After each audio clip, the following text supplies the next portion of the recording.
You looked amazing last night. Still thinking about the way you smiled when I touched your thigh. That's what the message said. From my wife. To someone who was very much not me. It lit up my screen at 11:06 a.m. on a Thursday, the kind of text that takes the air right out of your lungs before your brain even catches up. I remember blinking at it, stunned, like maybe I'd misread it. Like maybe amazing meant something else now, and touched your thigh was some new autocorrect trend for pick up the dry cleaning. I wish I'd been that naive. Instead, I just sat there, phone in hand, staring at that digital punch in the gut. My thumb hovered, trembling slightly. She'd sent it to me by mistake. That much was obvious. The message wasn't for me. It was about me being invisible, forgotten, replaced. 30 seconds later, another text buzzed in. Oops. Meant to send that to Maya. Autocorrect, LOL. Ignore that. Autocorrect. She blamed it on autocorrect.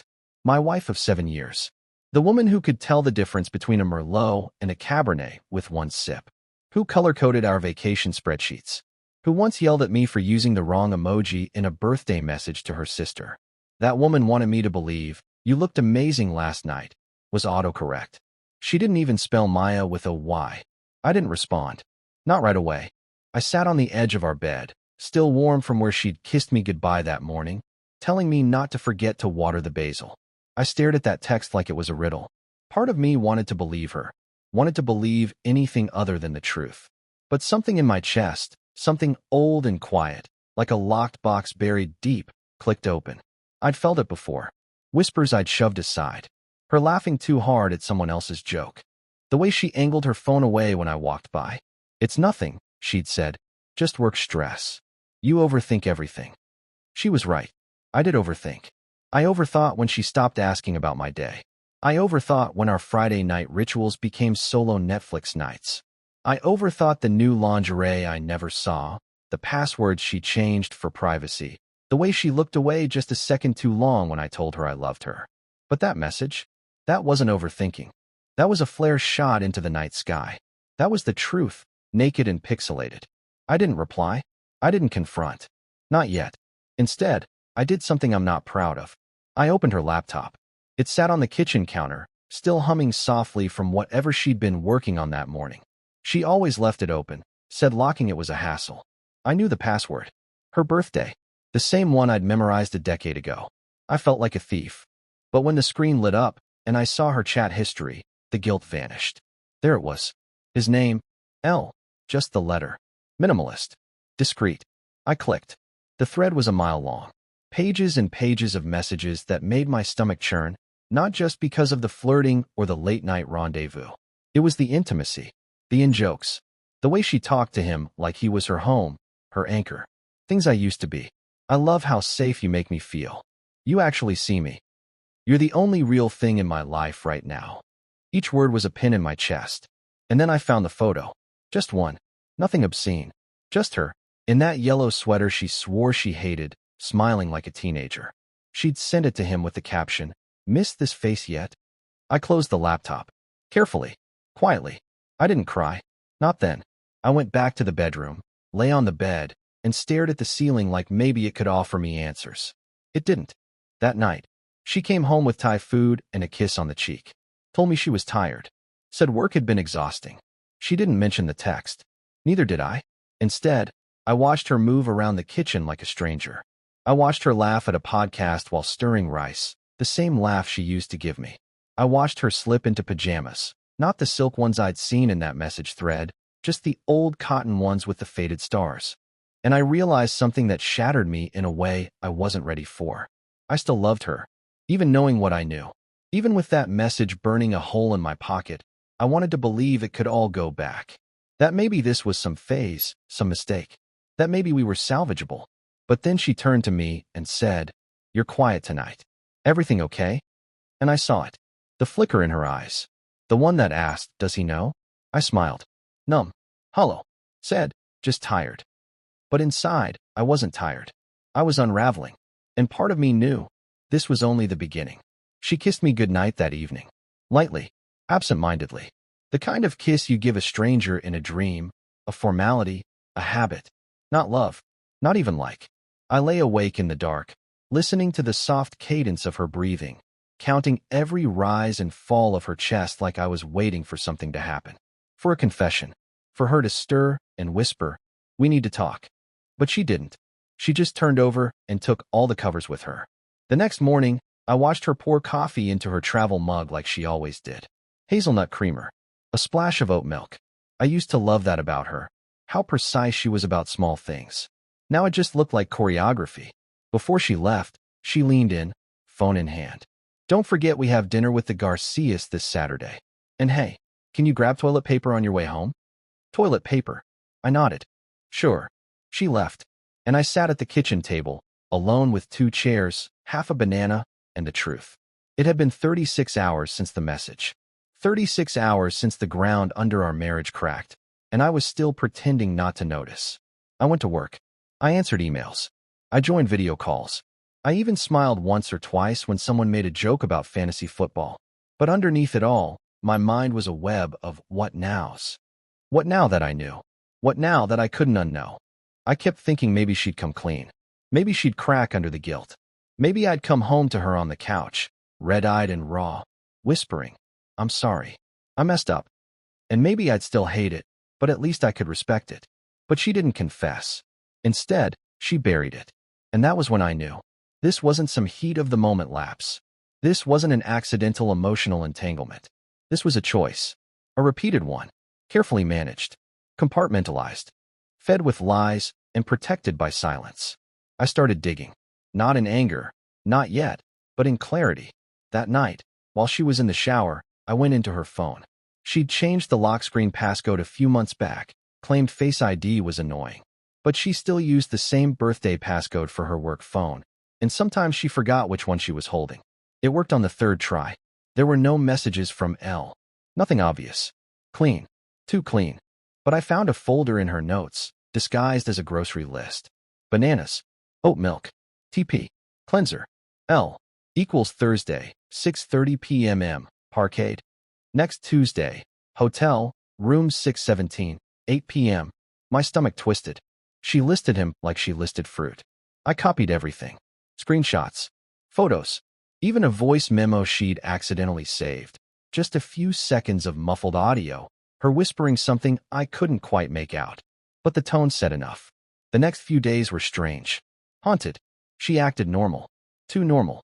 Like someone practicing her lines. Kissing me goodbye, texting me reminders, folding laundry while humming that indie playlist she always put on when she wanted to seem peaceful. She asked if I was okay. Twice. I said I was fine. Smiled through my teeth. She smiled back, not out of warmth, but relief. She wanted this to stay buried. She had no idea I was building a case. Not to expose her. Not yet. But for myself. To prove I wasn't crazy.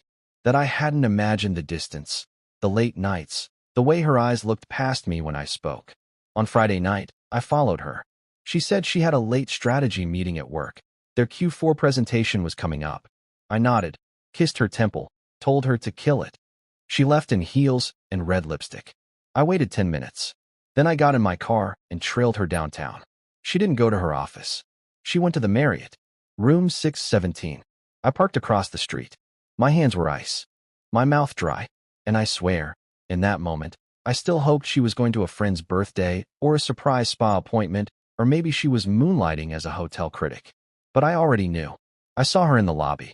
Saw him meet her, mid-30s, well-dressed, confident. They didn't kiss. They didn't touch. Just walked to the elevator like they'd done it before. Like it was routine. I sat in my car for 2 hours. Not crying. Not shaking. Just still. Still, like the second before glass shatters. That night, she came home at midnight, smelling like a mix of citrus shampoo and unfamiliar cologne. She tiptoed in, thinking I was asleep. She kissed my cheek in the dark. Whispered, "Long day." I didn't move. I waited until her breathing deepened beside me. Then I got up, went to the kitchen, and printed everything. Every message. Every note. Every time-stamped photo of room 617.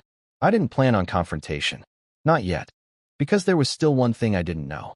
Why? Not how. Not who. Not where or when. But why? And I wasn't ready to ask until I was strong enough to hear the answer.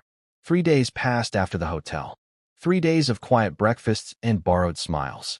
3 days of her humming while folding towels, texting with her back turned, casually asking if I wanted to do something fun this weekend. I nodded every time, said things like, "Sure, that sounds nice," or "Whatever you want, babe." But behind the softness was a growing sharpness. I wasn't pretending anymore. I was preparing. It was Sunday morning when I finally asked. She was on the couch, legs curled under a blanket, sipping coffee and scrolling through Instagram like nothing in her life was on fire. I sat across from her, holding the printed pages like some twisted script from a play neither of us auditioned for. I placed the stack on the coffee table. She glanced at it, then at me. Her smile faltered. "What's that?" "You know what it is." She didn't speak right away. Her fingers curled slightly around the coffee mug. I watched her face, the twitch in her cheek, the way her throat moved when she swallowed. She looked down at the papers, then back up at me, her expression slowly morphing into something cold. Defensive. "I can explain," she said finally, voice barely audible. "I don't want an explanation," I said. "I want the truth." Silence. "I want to know why," I continued, my voice level. "Not who. Not how many times. Not even if it's still going on. I just want to know why me. Why us?" Her eyes filled, but not with guilt, with frustration, like a child caught lying about something trivial. She opened her mouth, then shut it. Her hand trembled slightly as she set the mug down. "I don't know," she whispered. I didn't flinch. "Try." She stared at the ceiling.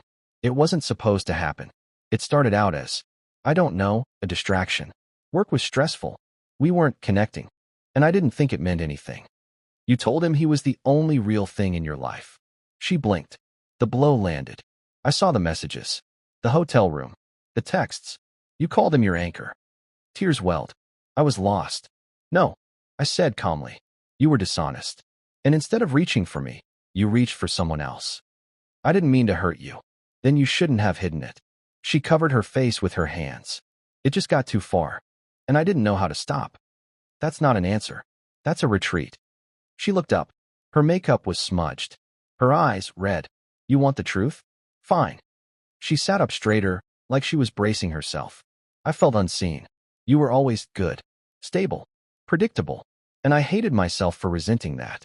I started missing chaos, passion, that feeling of being wanted in a way that scared me.